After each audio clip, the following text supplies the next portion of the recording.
белорусскую. Вы памятаете, что в античном свете было сказано «Хабен суа фатали белли», книги мають свой лёс. І сапраўды пра кожную з своїх кніг я мог би, напевно, написати ціле есе, а часом навіть і книгу. Ну, як народжаються книги? Може бути, вам буде цікаво почути, як це відбувається у мене. Это абсолютно непредсказально. И, ну, скажем, несколько прикладов. Моя книга историчных оповестей «Сны императора» почалася з паха парфуми, якую я чув, розмінувшися з жанчиною на улице моего родного Полоцка.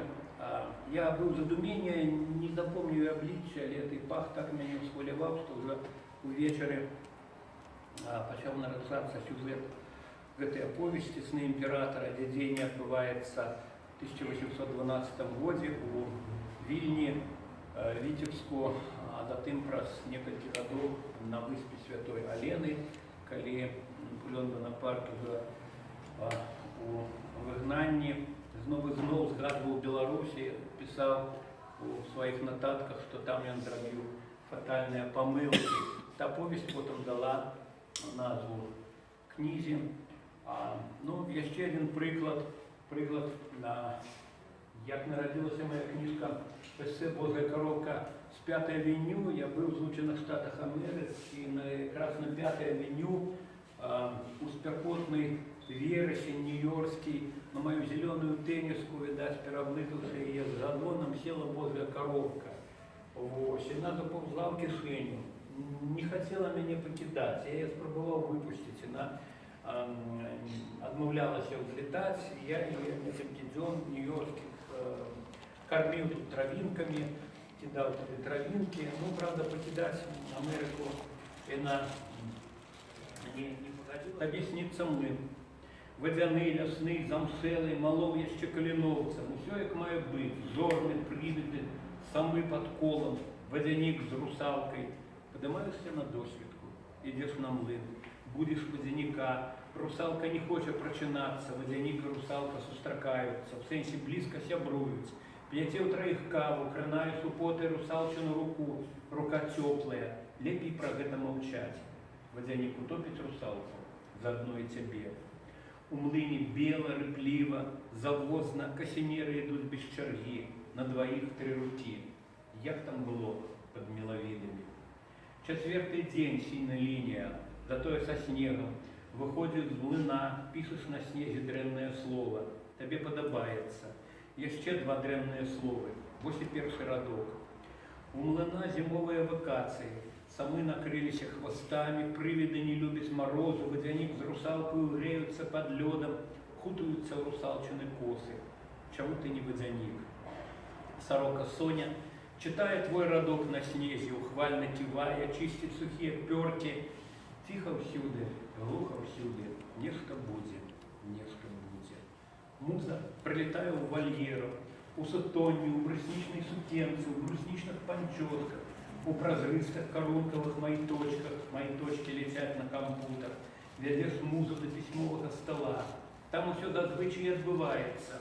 Музе даспадобы, што адбываецца, даспадобы, што ты шэпчаш у вуска, дрэнныя словы, што ты пішаш дрэнныя словы на снезе, даспадобы, што ты пішаш асадкай. Муза кажа, як у часы Троі, ставіш ёй на пісьмовым столе незаліклыя гісторыі.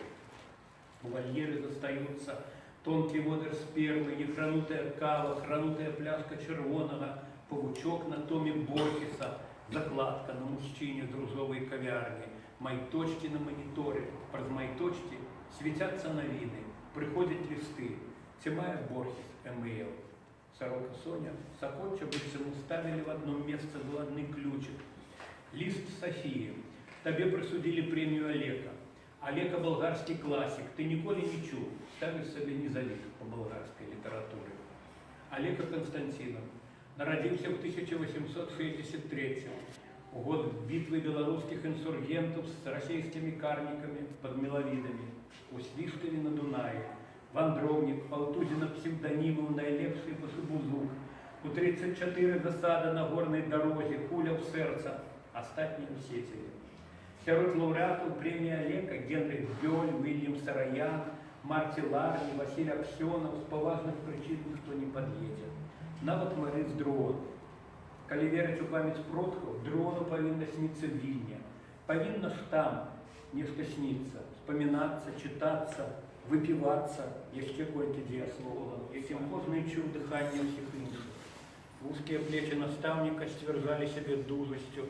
Гімнастка здавалася заўсёды гатовая выслізнуць пад твае рукі, ды ніколі не рабіла гэтага.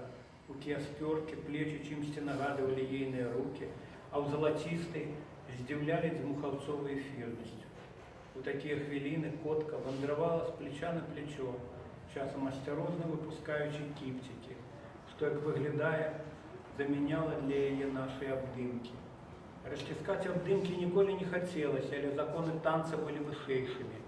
Набліжалася хвіля, у якую мы, без чыйго-небудзь знаку, не спыняючы руку, зноў браліся за рукі і заплюшчвалі вочы. Першы раз уявілася, што такое жаданне наведала адно мяне, ды ў поты, стрэліўшы позіркам па баках, я пераканаўся, павекі апушчаныя ва ўсім.